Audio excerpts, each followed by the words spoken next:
WTO is associated with long talks, various tariffs, customs quotas, imports and exports, as well as with other terms which our consumers sometimes do not understand.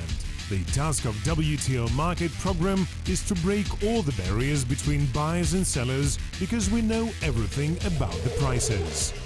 Hi, today WTO Market has in store baby clothes. The size of the global baby clothing market, according to different estimates, currently reaches 500 billion euros, and the positive trend in consumer demand is annually increasing. The reason for that is the growth of demographic indices in all parts of the globe. Consumers' solvency is also a very important factor. An average spending on baby clothing makes up from $300 to $2,000 annually. What prospects does WTO prepare for this market in Kazakhstan and in the world? Coming up next. Watch in the upcoming 10 minutes. All the best for children. WTO Market found out everything about baby clothes in Kazakhstan. How does the global market of baby clothes adapt to consumers? Watch it in the rubric The WTO and the World. Kazakhstan joined the WTO in 2015. After that, customs duties on some groups of imported goods, including textile fabrics, were reduced. Does it mean that in the foreseeable future, baby clothing in the country will become cheaper? WTO Market carried out a detailed study of the baby clothing market in Kazakhstan. Every 1.5 minutes, a baby is born in Kazakhstan. In 2016, the population of Kazakhstan increased by 260,000. Naturally, the composition of children's goods is also increasing. Annually, an average Kazakhstani family spends on baby clothes and footwear about 75,000 tenge. These 30% include three expenditure items. The first one is children's goods. The second is education, nursery school or some training courses. The third is entertainments, such as recreation camps, amusement parks and even pocket money. From these 30% which a family spends on its child, 60% are children's goods. At the same time, it is worthy of noting that dressing a girl in Kazakhstan is more expensive than dressing a boy. The reason lies in fashion and trends. The statistics on children's goods imports proves it. Thus, in the first half of 2015, the total cost of imported goods for girls was 2 billion tenge more than of goods for boys. The analysis shows that most of children's goods were imported. Such a significant difference is observed for the first time in 5 years. In 2016, the deficiency of domestic goods will be compensated by imported ones. The market of children's wear and footwear in Kazakhstan brings profit to fashion retailers to the amount of $1.5 billion annually.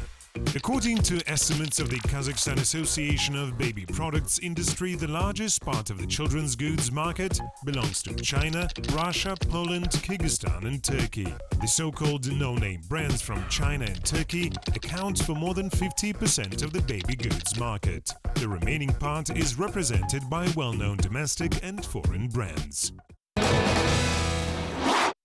Since December 15th, import duties on some goods in the country were reduced. Textile fabrics and goods have also been included in this list. How will it affect price formation and consumers' purses? To find it out, the editorial board of WTO Market communicated directly with manufacturers of children's apparel. As for the reduction of import duties, we felt only a little difference because at the moment of joining the WTO, we had unreasonably high duties. During these transformations, we didn't really feel that duties on some types of goods were reduced. It means that bringing down prices for children's clothes at the expense of the reduction of import duties on raw materials is still impossible. Nevertheless, the WTO offers other mechanisms of cost reduction. Thus, for example, the global market provides for stimulating sellers by means of special subsidies. The program Turk Quality, developed by the Turkish government, is an example. It consists of monetary and non-monetary supportive measures. According to this program, Turkish manufacturers were enabled to provide local and foreign consumers with competitive goods at reasonable prices. An action team in Kazakhstan has also prepared a program called Kazakh. The program uses the instruments similar to the Turkish program Turk Quality. It consists of monetary and non-monetary parts, which significantly affect retail prices of finished goods. Statistically, commodity prices by 30% consist of rental costs.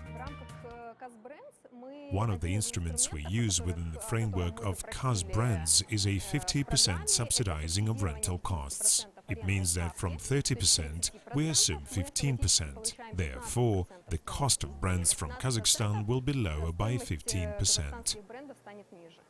The program initiators note that the program is to be launched in 2016. However, due to the global situation and stagnation in commodity markets, it was decided to implement it 1 year earlier. WTO Market has explored the manufacturing and sales processes of a cotton children's pullover, as can be seen from the cooperation between the US and China. The process begins in the cotton fields of major primary producers, the US, Brazil, Uzbekistan and Pakistan. The grown cotton is sold to cotton producers in China. After that, the white gold is processed into a fabric. Its average price is $1 for 1 meter. Making a pullover requires 2 meters. Then the ready-made fabric is delivered to the children's pullover factory, where one worker earns $2 per one piece of clothing. Finished pullovers are delivered to shops located in the US, and the manufacturer pays additional $4 for transportation with regard to the WTO import duties. Retailers, in their turn, add another $10 for their own expenses on rent, advertising, salaries and taxes. They also do not forget about their own profit. As a result, the consumer dresses his child with a pullover at a cost of $20. Nevertheless, all the goods differ. In order to prove this assumption, we bought 2 t-shirts, one of them in a brand European shop and another in a common no-name boutique. Which one will pass the test prepared by WTO Market? The first and the main difference is the price. The variation in prices makes up $10. Both fabrics meet all the standards. They have neither idle threads nor some other defects. However, the evident difference we noticed after the first washing. Then follows a deformation testing. You can see the results with your own eyes. Therefore, the price and quality ratio made up 3-to-1 in favor of the branded fabric. It is no doubt that the difference in prices and quality cannot be always evident. It should be remembered that all the WTO members play in accordance with the single rules. Next, you will know about the basic WTO and world trends. 360 children are born all over the world every day. This is one of the key factors which determine the future demand for children's clothing. The total market size is estimated at $300 to $500 billion. People of North America spend $125 monthly on children's clothes. The thriftier Europeans try to spend no more than $100. The lowest spending level, $30, is in Asia and the Pacific. At the same time, the global economic situation has contributed to the diversification of world-famous giants in the children's clothing segment. More and more manufacturers start selling their goods online. Let us assume that each person in the world owns only one pair of trousers, one shirt and one jacket. It means that in total, all the people wear 21 billion articles of clothing. If we spend 1 second to count each item, it will take us about 672 years to count everything. I wish you economic and quality purchases.